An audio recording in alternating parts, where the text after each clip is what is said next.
Hey, good people. Grits or cream of wheat? Who the hell is racist? Does anyone ever ask if they touch your hair?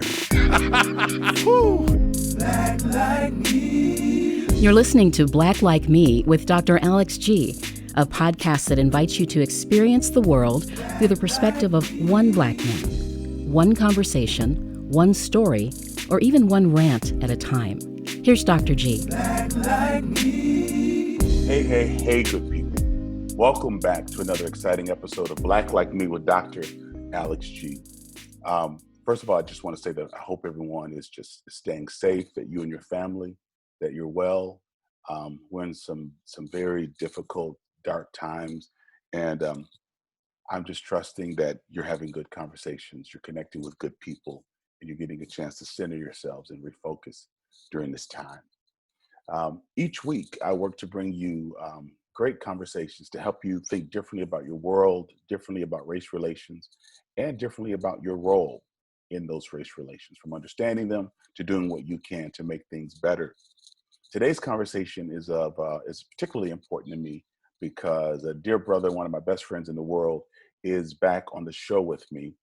He actually appeared in episode 23 when we were talking about race relations. This was back in July of 18. So it's been about 2 years since he's been on Black Like Me. And we just want to talk about some of the things that are going on in this country for Asian Americans and just have an honest dialogue, from an Asian American brother, Korean American brother to an African American brother. What's going on? How do we see it? How are our communities responding? How should they be responding?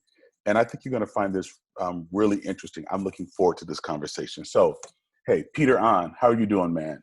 I'm doing well. Thanks for having me on the show. Sure, man. It's good to have you back. So, Peter, you're the senior pastor of Metro Community Church in Inglewood, New Jersey, a vibrant, multicultural church. And I mean that in every sense of the word, multicultural, multi-ethnic. I've been there. I've preached there a number of times. It's really good to have you back here, brother. It's great to be here. Thanks for having me. Yeah, man. You and Jenny and the kids, you guys are doing well? We're doing really well. We're having family night, and thanks to you, we're watching This Is Us every night, and it is amazing. I told you. Oh, I cannot believe how good that show is. Dude, I told you, if you download it and don't like it, I'll pay you for the episodes. Yeah, exactly. But you're enjoying it? It's amazing. We are binge watching about 3 episodes a night at least. I know. There's been a couple of times where I have to look away and tear up a little bit because it's so powerful, but what a show. Really, what a show. I know. I'm like, come on, don't do it, Randall. Randall, don't do it. Don't do it. Exactly. Strong, Randall. My goodness. I love it. I love it. One day we need to just have a conversation about that, buddy. Okay, yeah. Listen, man, before we get into our conversation, I want to open up with some black icebreakers. You got it. I thought about not doing these, but during these times, I think people still need to laugh. And humor is a part of how I navigate the world. And so I'll just start off by just asking, growing up or even now, what's your preference, if any, between grits or cream of wheat? I would probably go with cream of wheat. Okay, we're having some technical difficulty right now. We're going to have to postpone this show. Although the answer I should have said is grits. You just said Black-Korean relations back, I don't know, maybe like 75. I think that's right, because we gave you grits at our house and you didn't like them. That's because you didn't put butter and sugar on them. You let Jackie, and a part of my family that's from Alabama, talk you into salt and pepper. Actually, you tried them both and you like salt better, I think. Well, no, I actually like yours too, because I like the sweeter one better, so for sure. We put you right in the middle of a black family fight, dude. We're like, Peter, which one do you like? You're like, oh, man, I'm just trying to. Man, hey, when it comes to soul food and collard greens, what do you prefer, turnips, mustards, or collards? Collards. Collard greens. So you had collard greens before. Oh, I've had it at your house. The best I've ever had is at your house. Your mother-in-law is amazing when she makes those. And then the mac and cheese with it. Oh, my goodness. It is amazing. Man, the best collard greens I ever had. Man, she made some collard greens last night. Oh. I saw her pull them out in the morning. She cooked them. And so, man, yes. I tell all my friends about it, about how good the collard greens are that your mother-in-law makes. It's literally, I think about it all the time. Man, she's a great Southern cook, and she's teaching me a little bit about her secrets, man. That is so wild. Hey, listen, when you were growing up, did you have play cousins that you didn't realize were that they weren't real cousins until maybe Well, adulthood? well, we didn't have any cousins, any real cousins. My mom was the only child. She had a half brother, but she lost contact with him years ago. Mm-hmm. My father's from North Korea. He defected, so he lost contact with his family during the Korean War. So we didn't have any relatives growing up. So anyone that was close to my parents and they had kids and we connected relatively, Mm-hmm. frequently, we would call them our cousins. And Okay. we would have so much cousin envy growing up because Really? all of like our friends and they had cousins to hang out with, but we didn't have any real cousins. So yeah. I got you. That's cool. That's cool. I'm wondering if Korean American culture is similar to Black culture in this regard, at least in your family.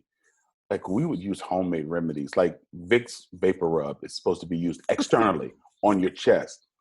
My grandmother would like put that stuff in your mouth and your throat. She'd be like, "Open your mouth." Oh, like, Grandma, I don't think you're supposed to ingest it. Shut up, boy.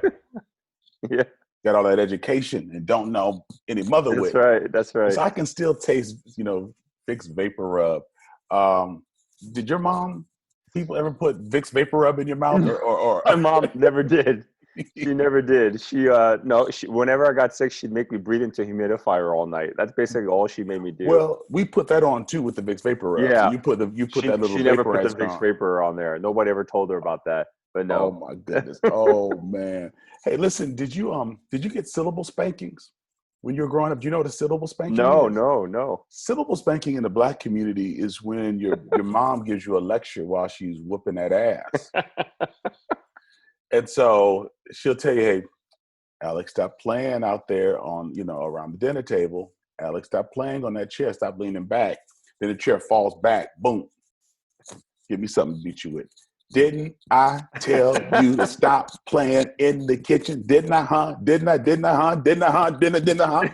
And so we didn't necessarily call them syllable whoopings, but when I talked to Black people about it, they just started laughing. They're like, "That's what it's called? Of course my mom did that." So I'm curious, when you would get it from your parents, would they just be silent, or would it be sort of this syllable punishment? Unfortunately, it wasn't as tamed as the way you guys. When I got hit by my parents, particularly my father, it wasn't very nice. There was a lot of anger involved in it, Gotcha. and so it was quite scary for me at least. No, So yeah. Oh, I got you. So And there it were a might lot not of have derogatory statements that was yelled at me when I got hit. got you. So it might not have been syllable. It might have been a word spanking. You probably got Oh, yeah. a paragraph spanking. Oh yeah. Oh my goodness, man. Peter, man, it's just good to laugh. Hey, one more. You ever been Yeah. you ever got your hair cut in a Black barbershop? No, you've tried to get me to go a couple times, and I was just like, Okay. oh man, I don't know if I could do that. Okay. You wanted me to get the high and tight. we're gonna get you faded up when you come back to Madison. No. You take me to your joints. I'm gonna take you to mine. That's the epitome of the Black community. And what's so funny is when Black cosmetologists and barbers go to school, they have to learn to do everything. So they've got to be able to do perms, frosting, tips, twists, all this kind of stuff. So they got you, man. All right. And when I go, so the barbershop I go, that's where a lot of the athletes go. So you see like UW, University of Wisconsin basketball players. Oh, I've been to that barbershop. You've taken me there one time, right. and I've watched you get haircuts there. Yeah. So we have to talk about that. Okay.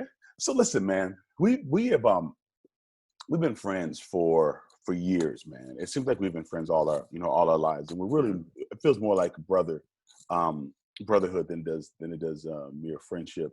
My daughter calls you Uncle Peter. Your kids call me Uncle Alex. We stay at each other's homes. Interestingly, my first time to Africa was with you. My first 3 trips to Africa was with you. There's a lot of shame around the continent of Africa, and I feel like you were really a tool in helping me to understand and to embrace the beauty of Africa. It was South Africa. I have an understanding that I'm from West Africa, and I know where I'm from.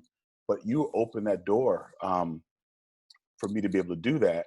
Interestingly enough, a number of years ago, I invited you to come with me to Korea. Mm-hmm. It was my second trip, I believe. Yeah, it was my second trip to Korea. And you didn't really want to go for maybe similar reasons I'll ask you to explain in just a moment. But it was interesting for me to encourage you to go to your motherland. Because I said, look, Peter, you took me to my motherland. There's some reason why you probably don't want to go.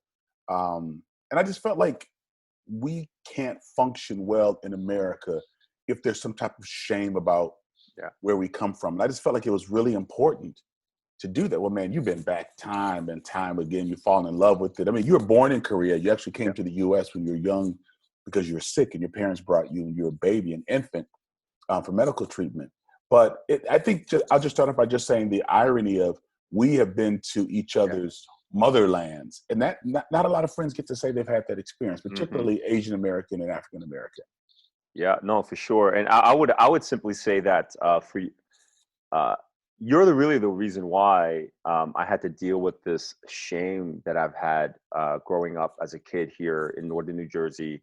There was a lot of shame in being Korean, and kids would make fun of me, say horrible things to me in school, Yeah. and all that stuff. And there was just this deep sense of shame that I had in being Korean. So I just really didn't have any desire to go back to Korea or even visit.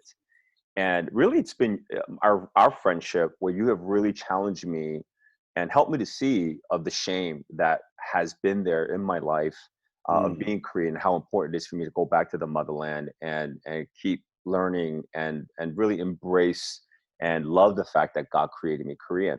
And so that first time we went, that was many years ago. It was the second I've gone to Korea when I was a sophomore in college, the first time I ever went. Sure. And the second time I went was with you, and it really opened up Wow. this doorway for me to see and really fall a little bit, start the process of it.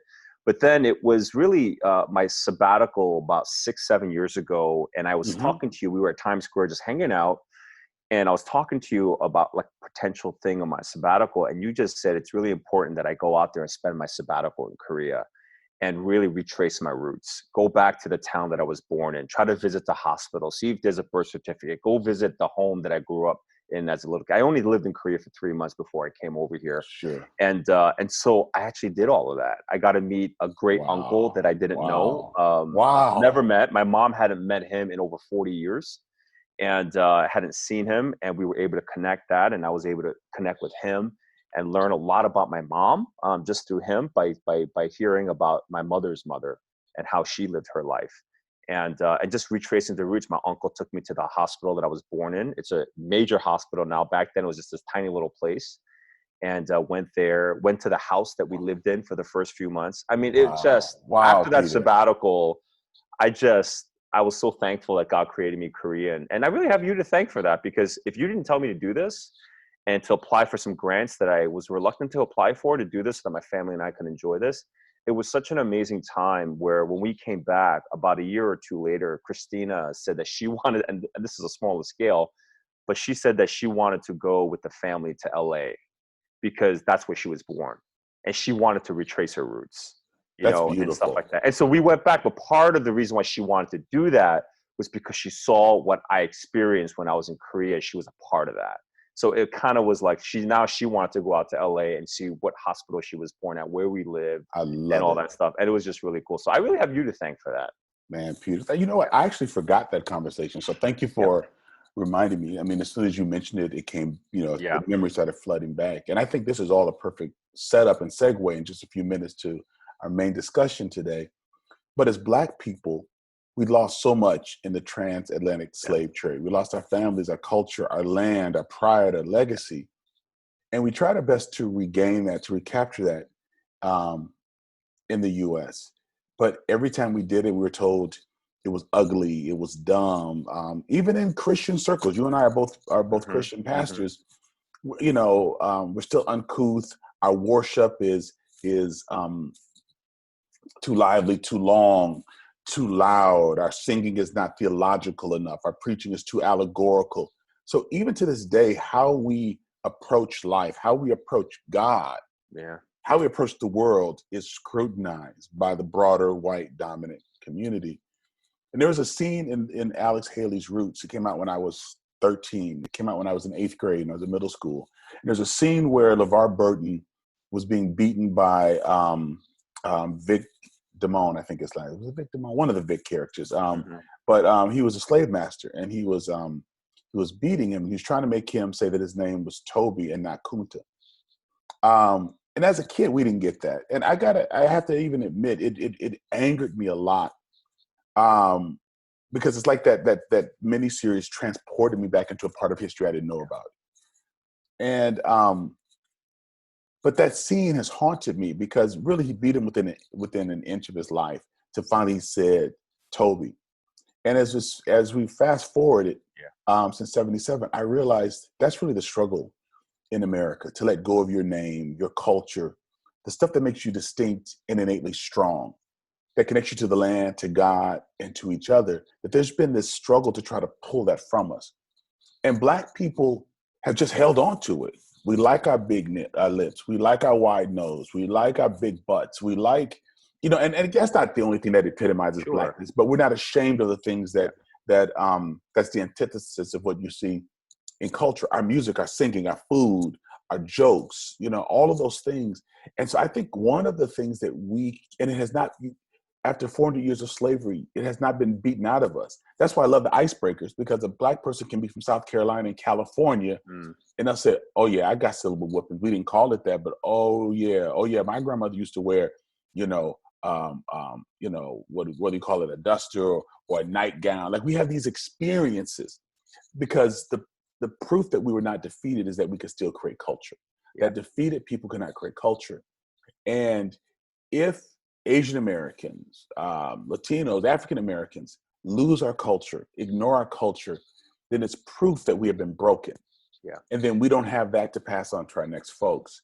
And so I think that one of the things that African Americans can bring to the table is answering the question, has it been worth it to not fully assimilate to American culture? Yeah. Has it been worth it to say, no, my name is Kunta, it's not Toby. It's Kunta, it's not Toby.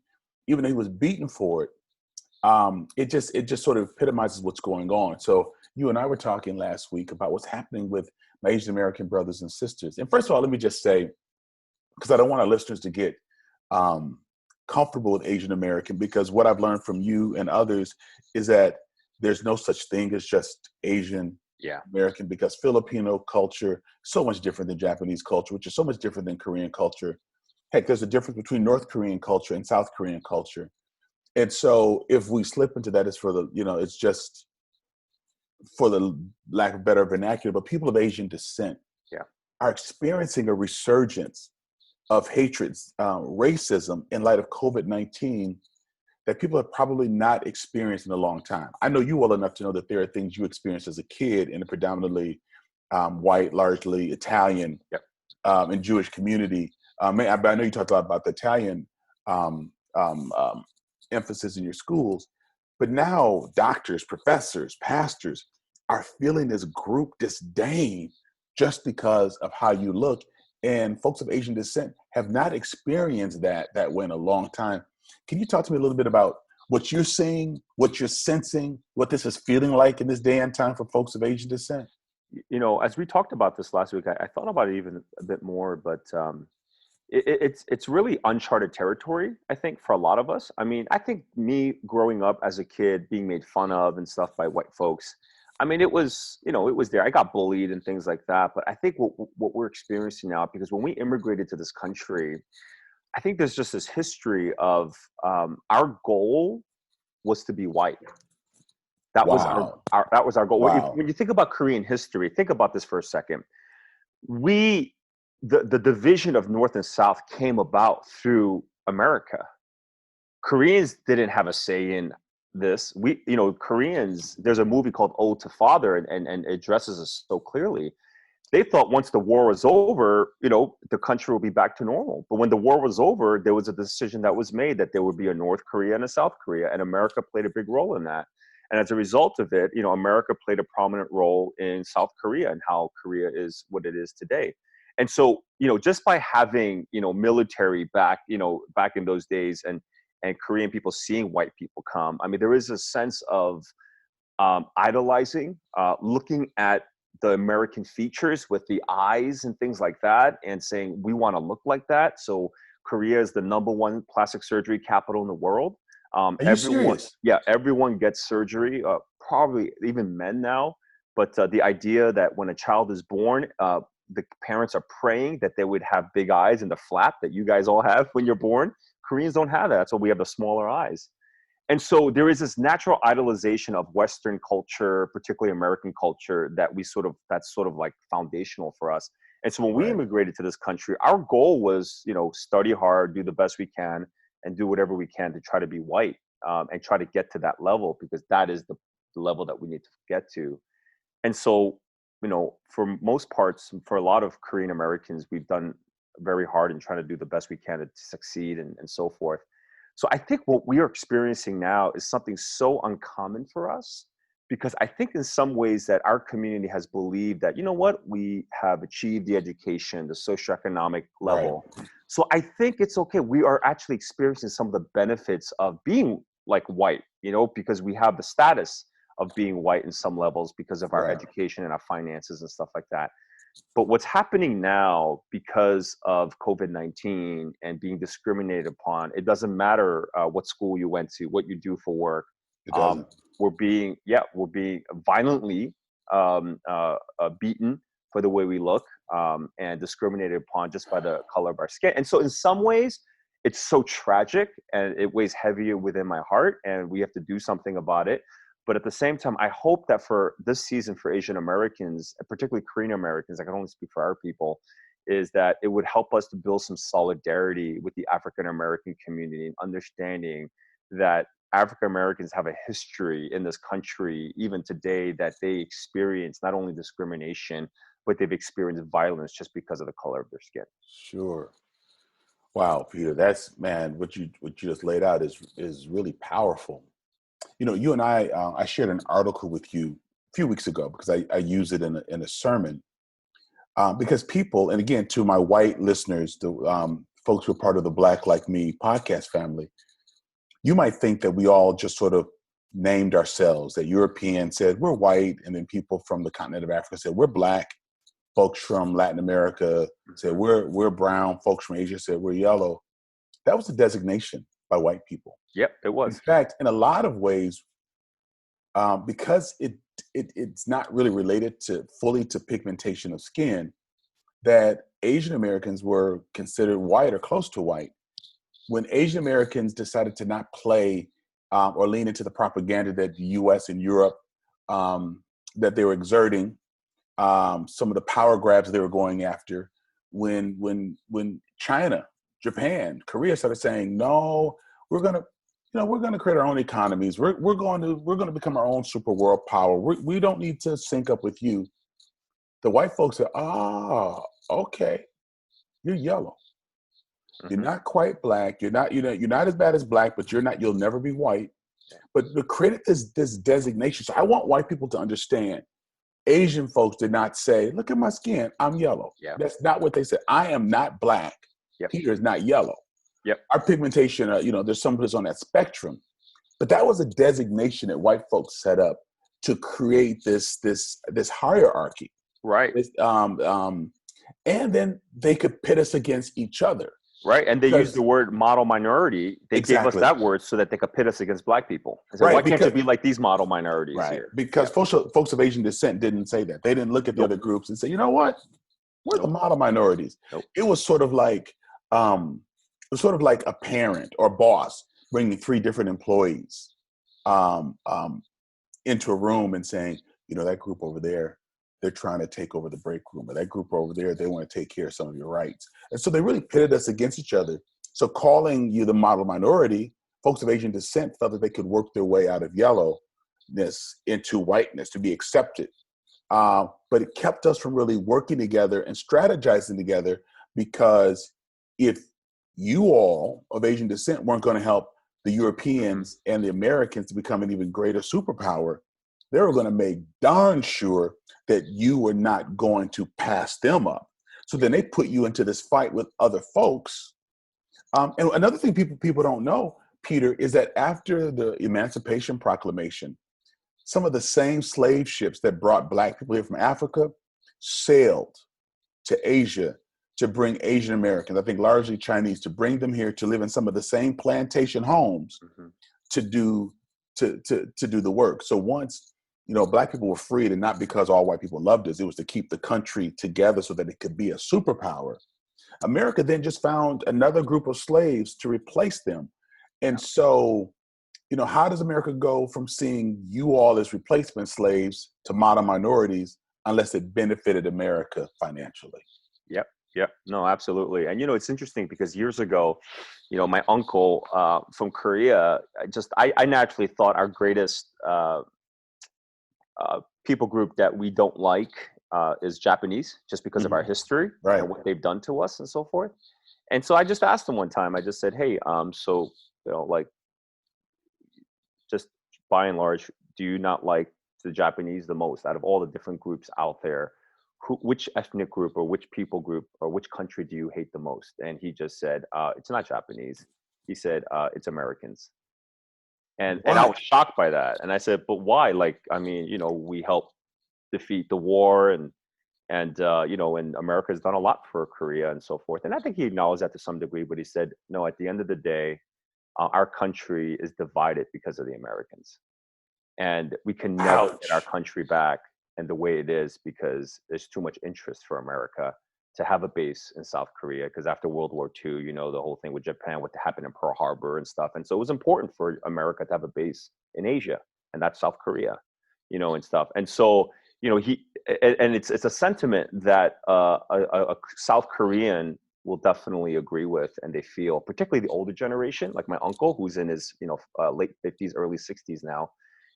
It's that generation that really understands the realities of that because they were alive during that time, or they were just alive just a little after that time, and they saw their parents and see how much pain that their parents had because they couldn't go meet their brothers and sisters anymore because it's no longer their country.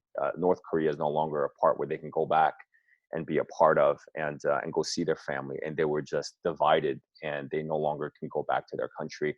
Everyone thought in Korea when the war was over, then they can go see their family again, because there was such a migration to the South, because the North was such a hard place where the war was really hard up there. And a lot of the North Koreans came down to South Korea during that time, before it was even divided, for safe passageway. And when the war was over, everyone just thought, okay, we're going to go back now. But when the war was over, they found out on the news saying through a radio that no longer is Korea unified. It's now divided to North and South. And so the North will be communist and the South will be, a democratic country like America. So any event, so it was something that I learned, and I just realized, wow, that it was shocking for me, because as a Korean American growing up in this country my whole life, I didn't understand the depth of disdain that South Koreans had, particularly the older generation had for America. Wow. And we don't learn that. We don't learn that in school. That's not a part of the history I learned. And it sounds like it wasn't part of the history you learned. No. And history, looking back, is really important. Yeah. I mean, I know one of the many benefits of our friendship, of our brotherhood, is that we help people from our ethnic group understand other ethnic groups better. And so when I want to talk to African American people about some of the struggles of Asian Americans, their perception is they don't like us. They think they're better than us. They've been whitewashed, and they've been taught to look down on us. So that's a strong sentiment that African Americans did a lot in terms of marching, bloodshed, being bitten by dogs, urine thrown on us, to open the doors for ethnic groups, really to not only create legislation or to spur on legislation that would help even immigrant families coming even from Asia. The immigration acts that have changed so that people could actually come with resources from Asia and start businesses and bring wealth and not come over as slaves or indentured servants. There's not broad knowledge of that, because I think if more Asian Americans knew that, people of Asian descent, I think we'd connect more. But to not know that history, to be told you're the model minority, what younger sibling who's being told, let's say an older sibling, why can't you be like them? Why can't you be smarter like your brother? Why can't you work hard? Some of us have grown up in homes where that stuff is said. Those things have been taught, so that some folks of Asian descent are taught to look down on us. Oh yeah. And we're taught that we're going to be disrespected in their stores, in their shops. Yes. I mean, that's played out in Spike Lee's Do the Right Thing. Just some of the relationships that are in there. So really, I need folks who are white listening to this to understand we've been pitted against each other, because, Peter and I have both talked about this. In the 1960s, if you Google, you can find signs of Asian Americans like with clenched fists, like a Black Power sign with a symbol saying, with the sign saying, Asian Peril stands with Black Power. I didn't know this. I was shocked to find this, that there was a time where we stood in greater solidarity. Yeah. But if you think about it, if you have people of Asian descent, African descent, from Latin America, folks from Mexico, from South America, if we're standing together, Native American, if we're standing together in solidarity, the powers that be begin to think, oh crap, this has changed, because the truth of the matter is, Peter, we know this, we're called minority in this country. Yeah. We're not minority in the world. Yeah, I mean, white people make up a very small percentage of the world population, yet we're made to feel like we're like, even the word that we're called minorities, ethnic minorities, cultural minorities, and the bulk of the world look like you or me or someone from Latin America. Yeah, no, it's the truth. So we got to get back. That history is really important. Hey, this is Eli Steenlich, the engineer and editor of the Black Like Me podcast, and I just wanted to take a moment to tell you about Patreon, our service that lets you support the show. And we know that you all love the show and listen every week. And so if you want to keep supporting what we do, make sure you go to patreon.com/blacklikeme. It's never been easier to give to the show and support it. We have a new $2 level, which is cheaper than a cup of coffee. So go ahead and go over to the website, patreon.com/blacklikeme, and make sure you keep the content coming. And we've already started to do some new things that we're excited about because of the Patreon supporters that we have. So we're going to take you back to the show and back to Dr. G. But thanks for listening. Have you experienced any of this? I won't even call it new, Peter. I refuse to call it new racism, because I think that there are things that white folks have been wanting to say to Black people. They've been wanting to say it before Trump. Listen, he's done enough to have fingers pointed at him, but you can't blame Trump for everything. He might have given people license, but he can't make you say what you don't want to say. In one of my episodes of this podcast, I mentioned that he was sort of a ventriloquist dummy, but he's sitting on America's lap saying what America's been wanting. He's mouthing what America's been wanting to say.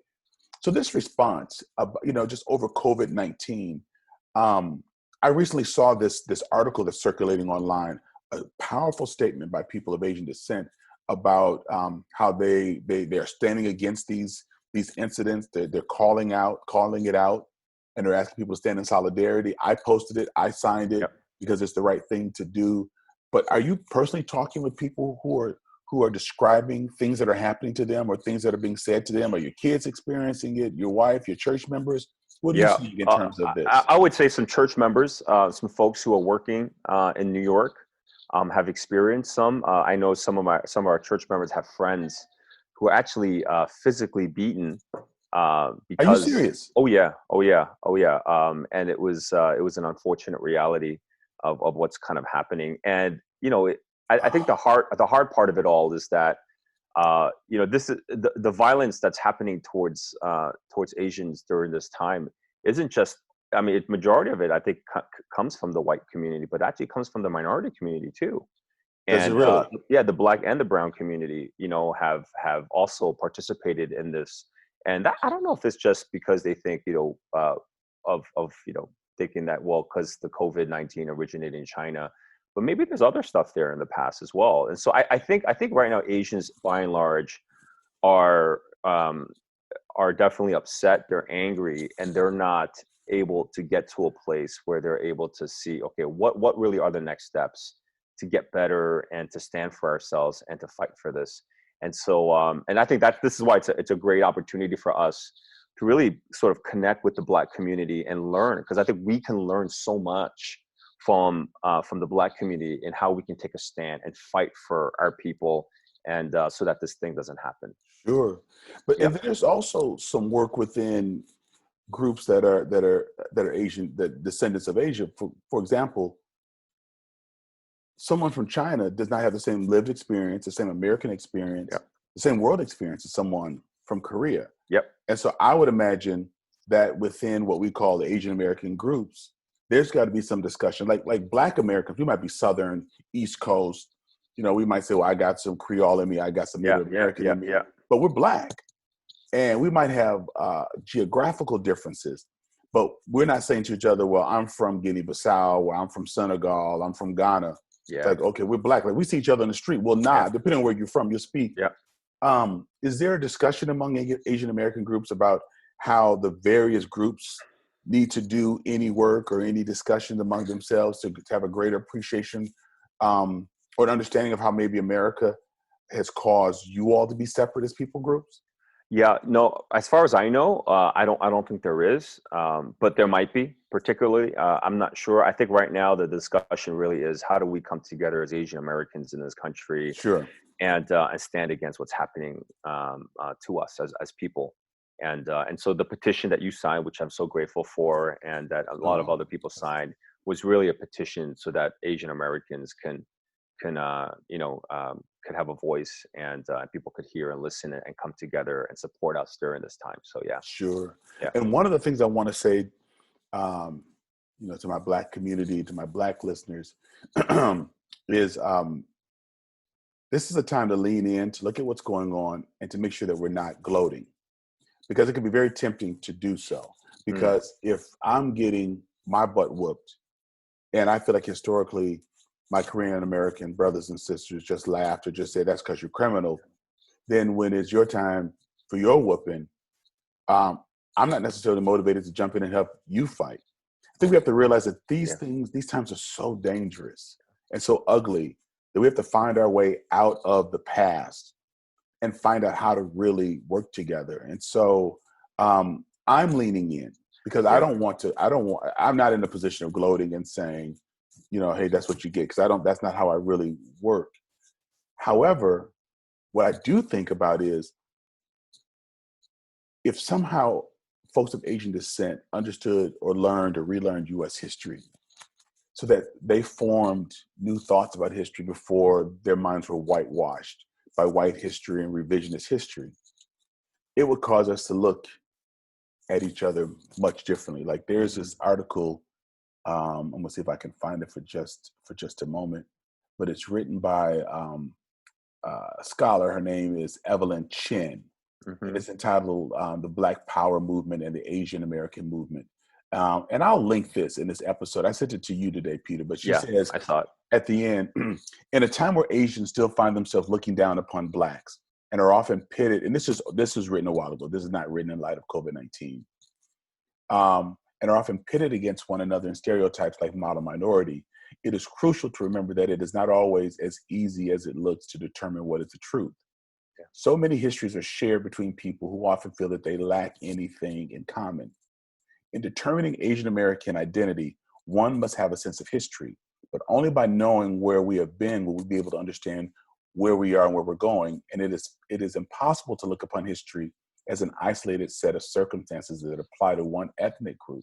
She goes on to be able to say, as the Asian American civil rights movement evolved during civil rights, it was largely shaped by Malcolm X, by Martin Luther King Jr.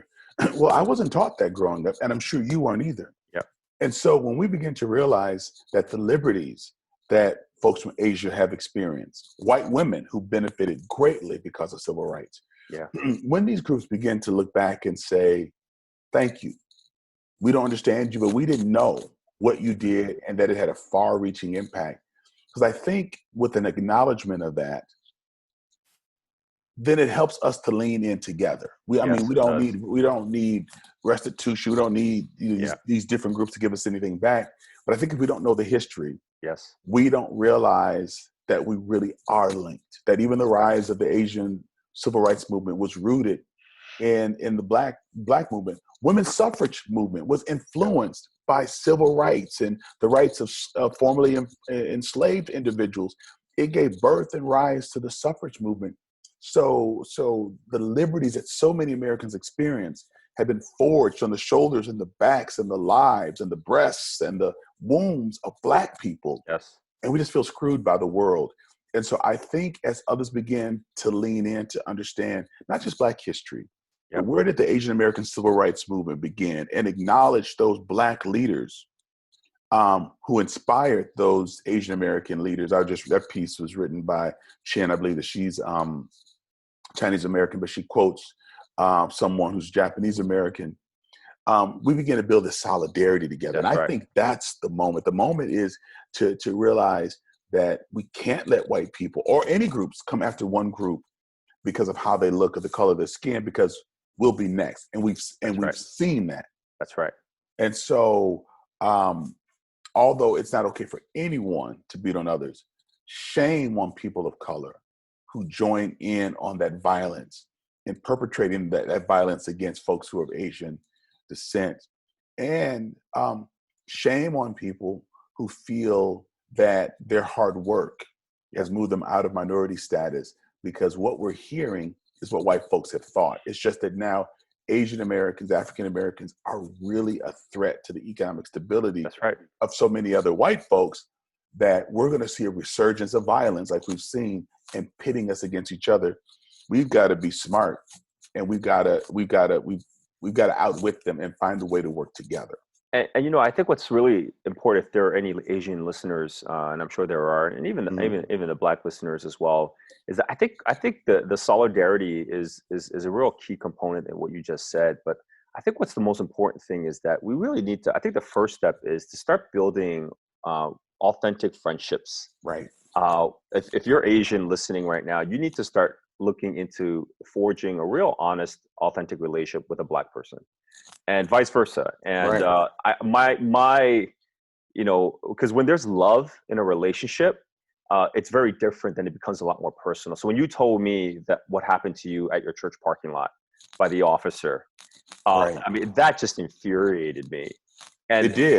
part of that is because we're friends. And we've traveled the world together, and I love you, you love me, and we have this Right. friendship and this bond. And it wasn't just, oh, this is what's happening to a Black man. This is what's happening to my dear brother, you know, Right. and stuff. And so I just think that kind of friendship and that intentionality then really, what it does, that it bridges the gap that was created, I think, by white Americans to kind of pit us against each other. And there's this division now between us. And then when we hear what's happening to our people group, that distance doesn't allow us to really be connected to what's happening, to the stories that we're hearing. But when there is a face that we know that we love and we have a relationship with, then it's very different. Then it's like, oh, well, those are my people too. And Right. I can't just sit back and just let it happen. I got to stand up and fight, because this is somebody I love dearly. And so Definitely. I think Definitely. step one is, let's start building some real friendships. If you're Asian, with the Black community, if you're Black, with the Asian community, and let's start getting to know each other. Because like, as you and I, we joke around, there's so many similarities between Black and Korean culture, and even Oh, yes. Black Christian culture and Korean Christian culture. I mean, it's just, there's so many similarities, and it's just so beautiful to see that, you know, and stuff. And anyway, yeah. So. Yeah, and you don't know that if you don't lean in. You just Absolutely. assume that there are differences. I remember I was an Urbana missions conference speaker back in the late 90s. And I was invited to Cornell University to Korean Bible study. And I was so used to praying with white students. And I love praying with folks anyway, but white students in university and other, they just kind of pray different. Like, Lord, thank you for the breeze, and thank you for the squirrels and the trees. And I know I'm being facetious, but I love my white people. I got to laugh about that. That's how we pray, because Black people don't pray like that. We trying to get the rent paid. We can't talk about squirrels and crap. And so when I went to that Korean fellowship, I closed my eyes. Those folks like, Father God, we need you today. Come in this place. There's no other name like you. There's no other name under the sun whereby we must be saved. Come, Jesus. Come. I had to open my eyes. I felt like I was transported off that campus to a Black Pentecostal prayer meeting. Open up my eyes. I was like, what the heaven? Yep. Who are y'all? Mm-hmm. And how did you get the Black Holy Spirit? That's right. When did that happen? I didn't see that in the textbook. And so that was the beginning for me years ago. About many of the similarities, but you're right. As we begin to talk and lean into each other, it makes us more in tune. Because I know once I went to Korea, and I was able to I received a grant too, so I was able to take my wife and my daughter. Yep. Sister was there also. But after we came back, I remember the very next Olympics, or was it the World Cup? It was a big sporting event, and I was in another room, and Lexi said, "Hey, Dad, come here. Our people are playing. So I remember thinking it was like U.S. or Africa. I went in there. It was South Korea. She was like, "Dad, our people are playing. Our people are That's playing." right. Or when North Korea was launching test missiles, towards South Korea, I listened with different ears. There was a ferry accident near Jeju Island. Well, I'd been there. So when I heard that, I was immediately tuned in because I knew that region and I met people there, and that's a beautiful spot. And we can't just be connected intellectually. We've got to get into relationships with each other. And Peter, one of the things I appreciate about you is that you'll do that. You won't just wait for Black people to come to you. You participate in I'm gonna say Black Friday, in Good Friday services. In Black church community, Holy Week is very sacred. Oh yeah. There's a tradition called the 7 Last Words of Jesus, where 7 preachers. It's like a preaching fest. It's like but you participated in it, and you bring your church to that. And there's work you're doing in Inglewood, and not just in Asian American communities, but in places where other folks aren't wanting to work. And so for me, what I've appreciated about our friendship is that you've been intentional about building those cross-cultural relationships. You've taken your son, your daughters, your wife, and your mom to Africa.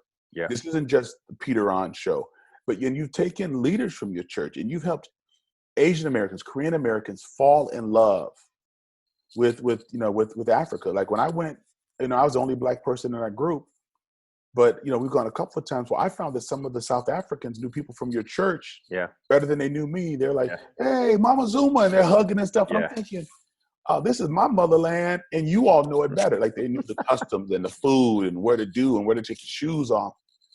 That kind of exchange makes us better, and stronger. So this isn't a time to be looking back and keeping score. If communities of color bring our collective strength and beauty in a way of honoring our ancestors in where they couldn't. My great-great-grandmother probably would have never kicked it with your great-great-grandfather. That's right. But we're in a different time. We do, and our children do. And we got to really work together because there's a strength in that level of unity. And there's a demand that we can make on denominations, banks, entertainment, as we begin to work together. And so I want folks who are listening to understand that we've got to lean into this. And there's room for whites in this too. So it's not just us against, we really have to just become a stronger humanity. But because we were strategically pitted against each other, we've got to dig through the archives to even find that Asian Americans found direction and light for their own liberty in this country based upon what they were watching Black people do. And if we help get this word out to people, I think we'll embrace each other differently when we see each other. Yeah, absolutely. So one of the groups that I love being a part of is that years ago, just because of my connections with some of, the Black pastors in our neighborhood and the Korean pastors, we decided to come together as a group and just kind of form a Black Korean pastors kind of gathering where we connect there on a monthly basis. And it's been really cool. And I remember, I think it was like probably the third or the fourth meeting when we had one of the Korean pastors. Actually, she said something that was really cool. She said, "I feel like whenever we get together, we're giving the middle finger to the white establishment." And that's really what it was. And what's really cool is that it's been about 4 years now since this group has been together. And it's just real great organic relationships of friendships that's been forming. People are going fishing together. People are going golfing together, and they're connecting. And the biggest thing is we're learning about each other's cultures and really asking questions that we've never been able to ask. Korean pastors are able to ask Black pastors certain questions. And I remember one of the Korean pastors says, "Are you guys okay if we call you Black?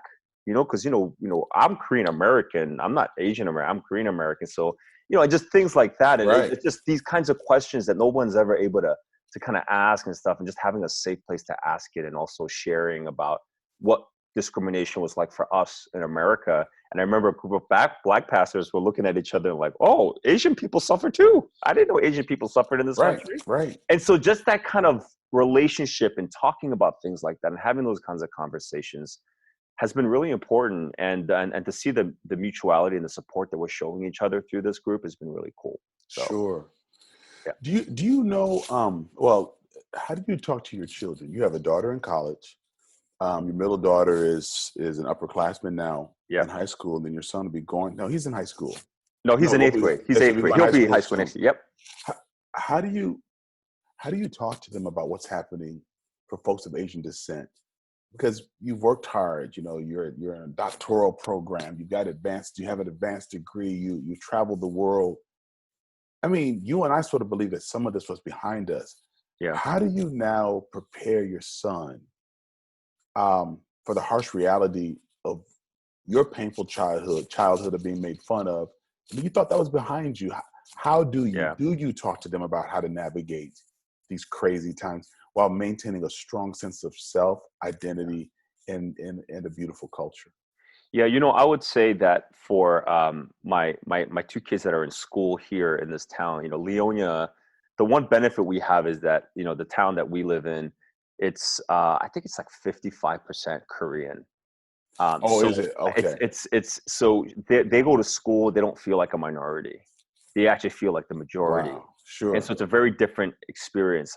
My daughter goes to college, and it's different. It's a different experience up there, even though there is a large Asian community there, you know, at Rutgers. But nonetheless, it's still a much larger community, and so it's very different. But my daughter Christina is really she's really all about social justice, and it's interesting Right. because she just said, you know, Dad, I'm not going to be a part of like like I think they're fine, but she says I'm not going to be a part of Korean Christian groups. I want to be a part of groups that are diverse, and you know, and so she's a part of InterVarsity, and she's a part of another Christian group called Alpha Omega and stuff. And she's constantly looking for more diversity because I guess for her that's a big part of who she is and what she's experienced at her school and stuff like that. And she sees the beauty of it, and I guess she sees kind of how I live my life and how I That's have beautiful. folks from different, you know, like you and other people, and she realizes that's really important to her, and so she's really adamant about that. So it's a beautiful thing. But we do have discussions because, you know, I tell my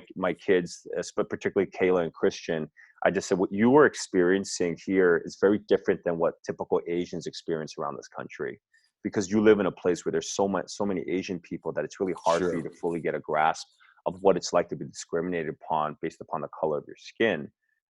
But it will come a time where you will experience that. But at the end, just you always need to know who you are, stand up for yourself the best you can, and always look to others to help you. Because I think with Asians is that whenever we experience any type of, you know, abuse at any level, our typical response is be quiet about it, be silent. You know, we're very passive aggressive people, and we don't like to share bad things that's happened to us because part of it's shame, you know, and stuff Mhm. like that as well. And Because so you've we worked don't, hard and it shouldn't happen. yeah, we don't want to talk about it. We don't like attention being brought to us when stuff like this happens. But I just tell them that communication is so important. You need to communicate with us, you know, me as your father, and people that you're close with, and that you cannot go through hardships alone. So we talk Wow. about that. Yeah. You know, it's interesting, Peter, that it's flipped for the black people. We're like, oh, hell no. Let me call the newspaper. Yeah. NAACP, Yeah. like when stuff and, happens. and So, that's what we need to learn from. We need to learn from the black community about how do we stand up, because Asian community, we're just quiet about it. We don't want to, we don't want people to notice us. And so how do we stand up? And I think it's happening now, and more people are trying, but I think there's so much we can learn from the black community. And how do we do this we to got learn? to come together to do Yeah. that. Because if let's just say those who don't like to bring attention to their pain because it's a source of shame, then as we are, you know, voice these outcries, Yep. we might be looked at with some shame or disdain, like, look at them making noise. It might, I don't know, I'm not trying to put words in your mouth, but it might be perceived as it couldn't be that bad, or come on, could everybody really be Yep. doing that against them? Yep. And Yep. so it's going to be hard for you to voice yourself in that way if you think we're bringing attention to ourselves and bringing shame to what we're doing. And if we just shut up and put as much energy into working hard, these things wouldn't happen to us. It's hard for you all to take on, you know, on that posture. Yeah. But I think working together to help people come out of the sense of shame, because if you're suffering silently, Mm. that's how it's able to continue. Think about, Yeah. we're pastors. We talk to people in abusive marriages whose children who are being abused, and people say we didn't know because they present like it's so Yeah. powerful. But you and I have talked to enough of those folks to find out the physical beating is one thing, the name calling is another. The silence and the secrecy is what kills, because once the That's right. beating stops, the bruises heal, you still have that shroud of shame that makes you think you deserve it. So you never really expect That's right. the best. And so I think part of what we got to be able to do is to speak out when we're having that sense of pain. Yeah, and I would say with the Asian community too, what's interesting is that, you know, we grew up idolizing whiteness. I was wondering about this and And how so identity was shaped for you. I think for us, it's you know, and to experience discrimination upon those that we've idolized, there's a sense of deeper shame that we Mm-hmm. experience, and a deeper sense of we should be more quiet about this than more vocal about it. And so I think it's great now that, you know, there are folks, you know, like our friends like Sun Chan Ra and others too that are really like, you know, Peter Chan, others that are leading the way and helping us, and the older folks that are helping the younger folks. How do we do this the best way? And the great thing about the younger Asian community is that they ain't gonna stand for it. They're gonna take a stand. And these are third generation Korean Americans, you know, second generation Korean Americans that are now saying, no, we're gonna take a stand. And this is the time where I think the Black community and the Korean community and the Asian community should come together and really learn and collaborate and come together. Because if we can do that, the power, I think, and what we can do together in this country for social justice, I think could be pretty remarkable. It could be historic. You know, I was in a training once at a seminary, and an older African American gentleman was making the point that I had made, that we need other ethnic groups to understand the work, the mission, the call of African Americans, not to point the finger at us and put the spotlight on us, but to say we're more united than we think. So this is not necessarily a new journey. Let's just go back to a place where we've been, that we've created the roadmap. And the white facilitator said, well, hold it. Let's not get into, you know, the pain Olympics. And she used that word. And when she did, it triggered my group. It triggered me, my sister, and others in the group. There was a white woman, a white man in my group. It triggered us. And I raised my hand and I said, white people have built the racial Olympic stadium. Now you're telling us not to race in it? You built that stadium to race us against each other. Now you're going to say, hold it. Let's not have the pain Olympics. And so we have to become very conscious of the fact that this is not just black and white. That other groups have been hurting as well. But a lot of the laws that have created this systemic oppression were created by whites. And the folks who rose up together because of a 400-year history in this country were African-American people, to open the door for everyone in between. So I also want to help people to understand that when we talk about race relations, it's not just about blacks and whites. I think black people have been trying to bring down the systemic oppression by whites. I think we have to even shift our paradigm and our approach to greater collaboration with Asian Americans and others. Because rather than just asking the white power structure, and for my white people, my allies, my Black Like Me podcast family, we're not talking about people of European descent. We're talking about systems built by a sense of whiteness, cultural construct. If you're new to season 4, go back to season 1, begin to listen to these discussions. But this systemic racism that was set up for whiteness, so that people of European descent did not have to say, I'm Irish, I'm Czech, I'm German, I'm Scandinavian. They could be white, gain acceptance, and just move towards to a greater power grab. And so we're trying to break down that construct, that white construct, so that others can come in. Maybe black people have been putting in too much emphasis on trying to break that white nut. Maybe we need to connect up with Korean Americans, Chinese Americans, Japanese Americans, and build Latinos, Native Americans, and build a stronger coalition, so that together we can say, we're going to come together to come against this enemy, and we're going to bring it down. So I just want people to understand that African American people don't think that others don't have issues, but because we don't talk, we don't know that they do. It really was when that letter came out that I said, whoa, this is serious. And because our ears are tuned into different parts of the news. You and I know each other, so I know about, of course, I know about structural racism and how it affects Korean Americans. But I also know you live in Leonia, like where you said the school districts are predominantly Korean American. When we go, it's very easy to find Korean American, Chinese American restaurants, businesses, grocery stores. I see that when they're there. I'd never see that where I live. But until I knew you, I didn't realize that there's a history of some of that systemic oppression. And so I bet you a lot of Asian Americans who are experiencing this and weren't prepped for it are really reeling. And so when that letter came out saying, stand with us in solidarity, I just thought, this is really bad because now other groups are being picked out. And if you can do that to the minority group, that really puts all of us at a different level of risk. Yeah, and let's find a way to find some good out of this. And it's exactly what you said. Like, it's one of the gifts I think that you have as well, is that you're able to cross culturally connect with any ethnic group. And I feel like that's what we have to do. We have to figure out a way where we can all just come together, build authentic relationships with each other, and also figure out ways where we can come together and really be one voice in this, and not just different voices coming at it at all different ways. But if we're unified and we have that one voice, and we can speak into this and to the power structures that continue in this country and speak against it, I think that could really be powerful, and something. There could be a new day. Right. A very new day. And Peter, you and I know that we have work to do in our communities. We have work to do in our political systems, but we also have work to do in our churches. Yes. Because the American church was shaped by whiteness, by white identity, a European mindset. Some of what we've inherited is almost biblically based. Yes. Erroneously. Yes. And theologically, that we need to keep our separateness. That I mean, it's why our churches are so segregated. It's why multi-ethnicity is very tough to find, and it is very hard to maintain. So our work is not just limited to society and our children's schools.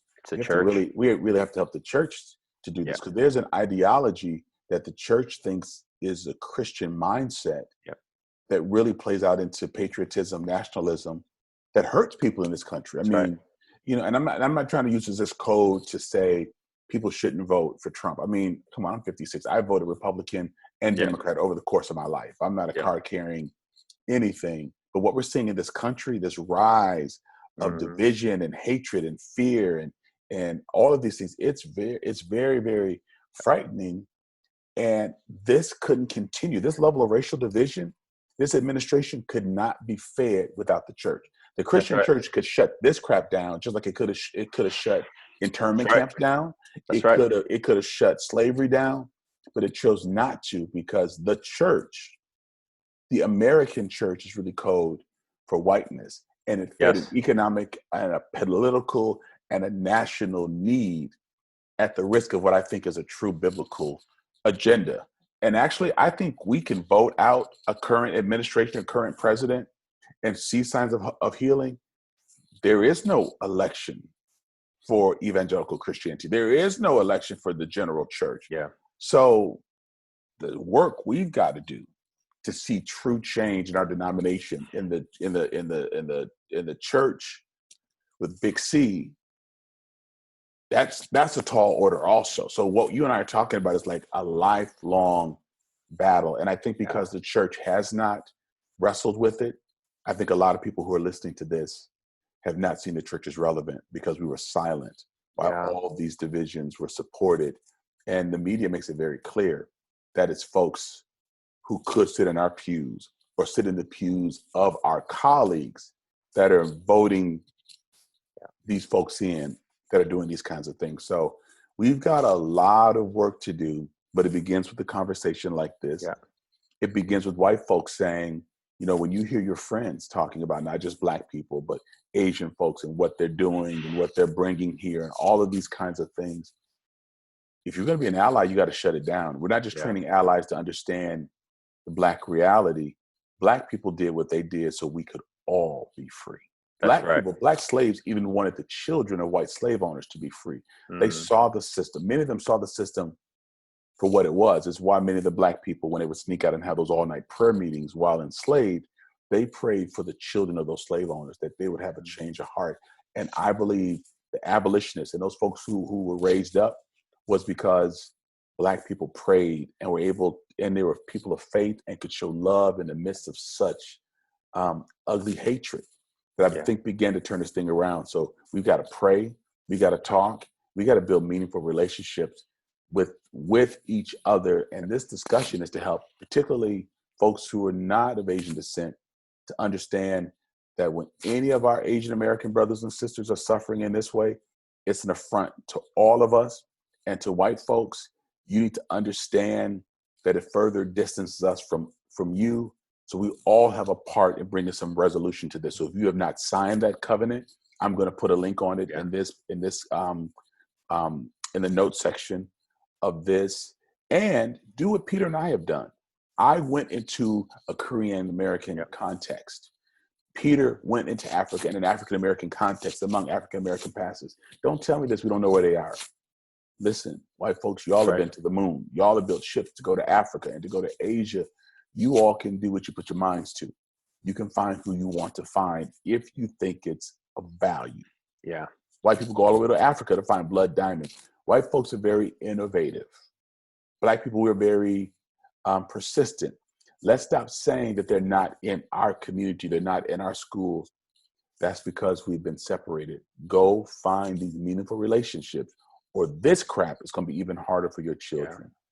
I almost feel like the church is a lot darker than the world is with this, and when it comes to race and race relations. Come on now. It's a lot darker than the world. I think the world is really taking a step forward.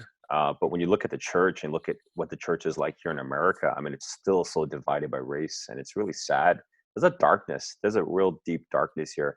And I guess I would just, the only thing I would say to maybe your white listeners, and I'm so grateful that they're listening, because I think a lot of them are just so woke and they realize what's going on. But I think what's really important is for white folks is that they can't be too afraid to release power to minorities, to Black people, to Asian people, to Latino people, because I think the thing that bothers me even more sometimes, the explicit racism I expect, but I think there's implicit racism when white people want to control the diversity in their organization, and then they kind of preach. They get their they get their minority people that they want, so that they look like they're very diverse and they're ethnic and they're woke with this situation. But you're not fully woke until you're able to release the power and actually lean on it. So for our church, I really respect tremendously the white folks in our community, because for them to submit themselves to Asian American, to African American leadership in our church, to me, it's remarkable that they would be willing to do that. Not too many white people would be willing to do that. We don't see that a lot. No, we don't. And so I think that is, maybe some people listening is that maybe and if you're a Christian, maybe it's time that you stop going to a white church. Maybe it's time you go to a church where it's more predominantly Black, predominantly Latino, predominantly Asian American, and submit yourself to the leadership there and grow from it. Right. And I think that could be a really great step, and teach your kids that this is important. Right. Yeah. And not as a field trip. Don't just do it for 2 weweeks and say that's fun. No. You become a member of the church. Right. Because that's what we do. That's what we've had. That's what we've had to do. You're saying some really powerful things, Peter, that we have to, this is the time for a real big shakeup, for us to have real discussions. And so I want to say, to our white listeners, lean in. If you're part of a diversity initiative, and the extent of the diversity is whether or not your last name ends in S-O-N or S-E-N, that's not the kind of diversity we're talking about.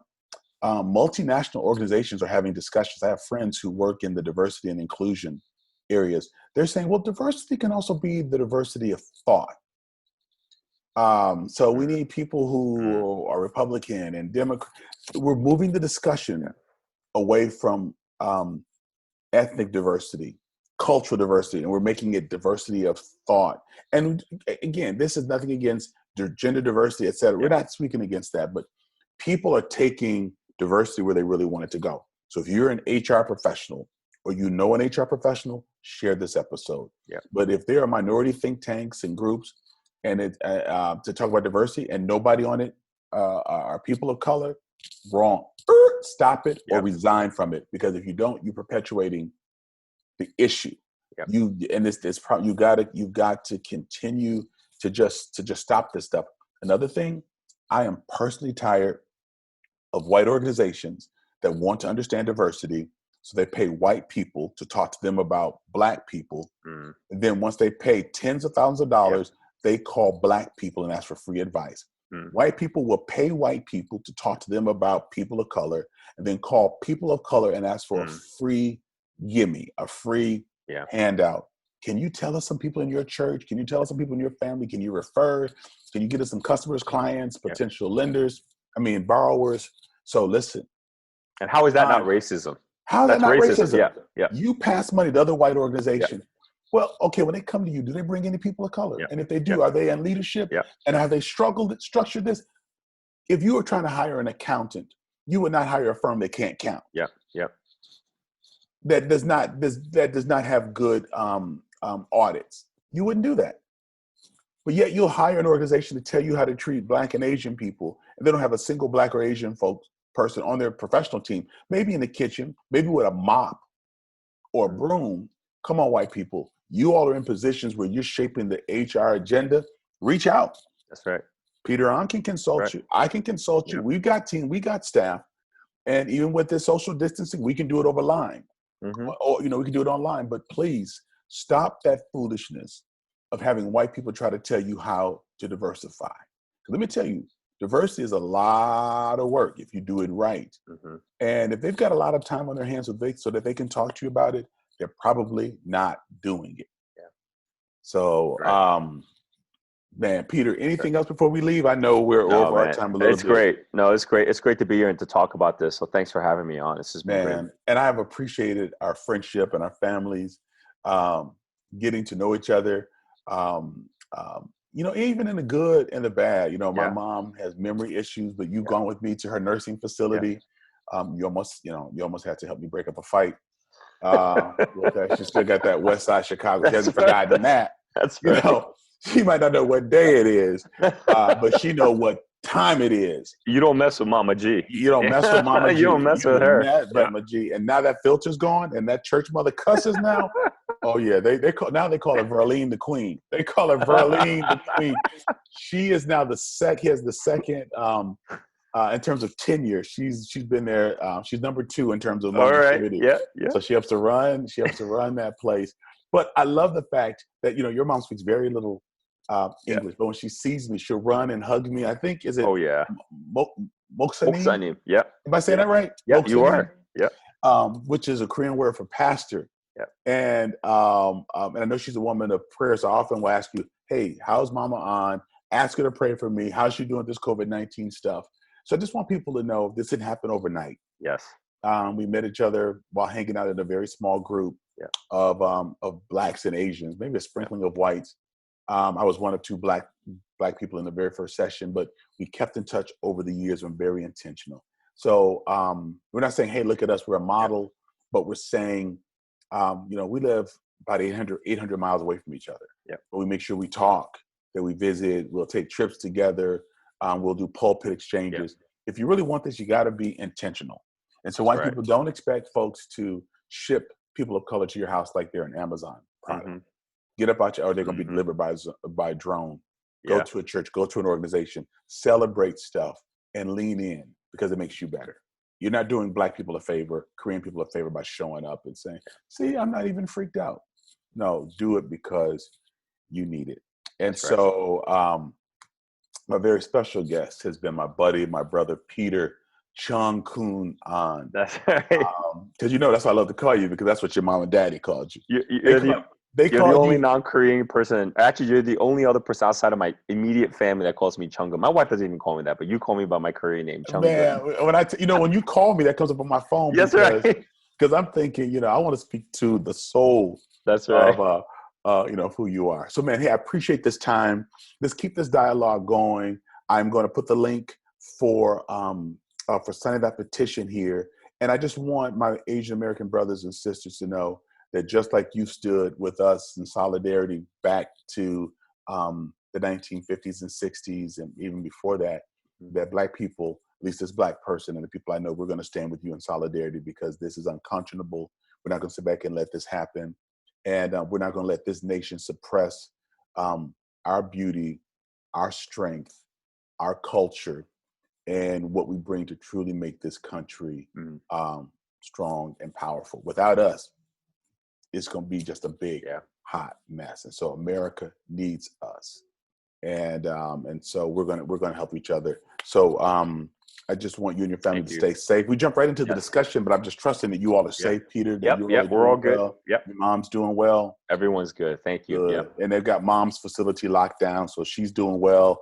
I'm taking her some collard greens this afternoon. There you go. Yeah, because nursing home food is not. Yeah. They got a black cook, but she can only cook what they got in the kitchen. They don't have collard greens. No, I'm sure they don't have collard greens, especially not your kind of collard greens. Not my collard. No. My mother-in-law put her foot in it, and that's going to be a whole nother black like me icebreaker. You know what that means. That's right. So, man, take care. Listen, you all. This has been another powerful and exciting episode of Black Like Me podcast. And as I do each week, I want to challenge you to listen, to lean in, to learn.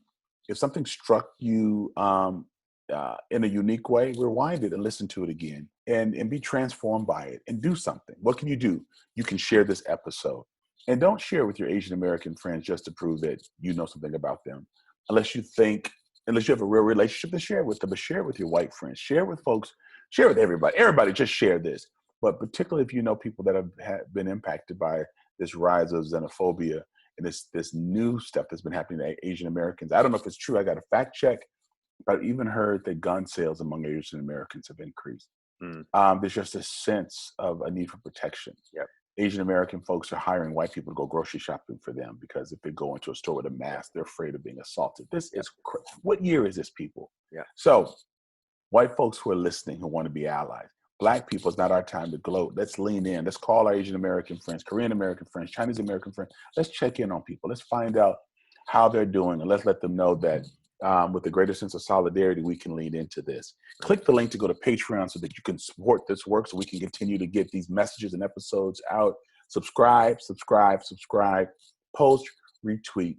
Help us to get this word out. I so appreciate you being a part of the Black Like Me podcast family. You all have a great day, and please continue to be safe.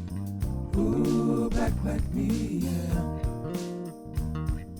I want to thank Corey Saffold for creating the music for this podcast, my podcast manager, Tyler Nyland, engineer and editor, Eli Steenlich, my editor, Jeremy Holliday, and a special thank you to WORT Studios, where we record Black Like Me. Ooh, black like me. Thank you for listening to today's podcast. You can find out more about Dr. Alex G's amazing work at www.alexg.com. Black Like Me is sponsored by the generosity of the Human Family Unity Foundation. Ooh, black like me.